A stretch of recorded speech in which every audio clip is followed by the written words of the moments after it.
have been a decade of breakthroughs and developments in medicine and psychiatry. Scientists have developed a new technology to cure mentally ill adults. With the use of electroshocks, the minds of sick patients are being wiped clean, giving them a fresh start. On this blank slate, physicians then imprint a new, healthy personality. Remaking people, shocking them into obedience. This is a story about that powerful idea. In the 1950s, it caught the attention of the CIA. The agency funded a series of experiments. Out of them was produced a secret handbook on how to break down prisoners. The key was using shock to reduce adults to a childlike state.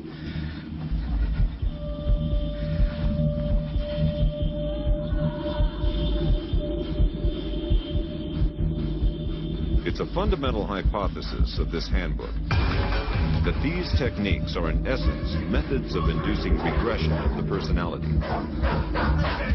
There is an interval, which may be extremely brief, of suspended animation, a kind of psychological shock or paralysis.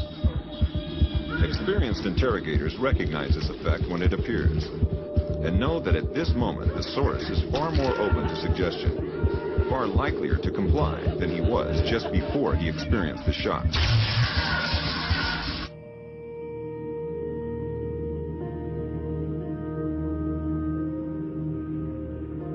But these techniques don't only work on individuals. They can work on whole societies. A collective trauma, a war, a coup, a natural disaster, a terrorist attack puts us all into a state of shock. And in the aftermath, like the prisoner in the interrogation chamber, we too become childlike, more inclined to follow leaders who claim to protect us. One person who understood this phenomenon early on was the most famous economist of our era, Milton Friedman. Friedman believed in a radical vision of society in which profit and the market drive every aspect of life, from schools to healthcare, even the army. He called for abolishing all trade protections, deregulating all prices, and eviscerating government services.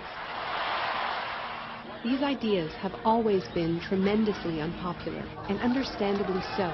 They cause waves of unemployment, send prices soaring, and make life more precarious for millions. Unable to advance their agenda democratically, Friedman and his disciples were drawn to the power of shock. The subject should be rudely awakened and immediately blindfolded and handcuffed. When arrested at this time, most subjects experience intense feelings of shock, insecurity, and psychological stress. The idea is to prevent the subject from relaxing and recovering from shock.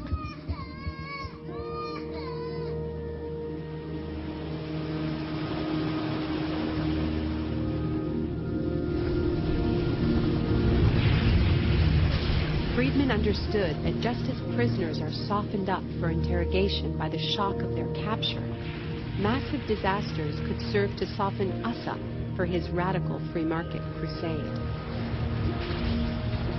He advised politicians that immediately after a crisis, they should push through all the painful policies at once before people could regain their footing. He called this method economic shock treatment. I call it the shock doctrine. Take a second look at the iconic events of our era, and behind many, you will find its logic at work. This is the secret history of the free market. It wasn't born in freedom and democracy. It was born in shock.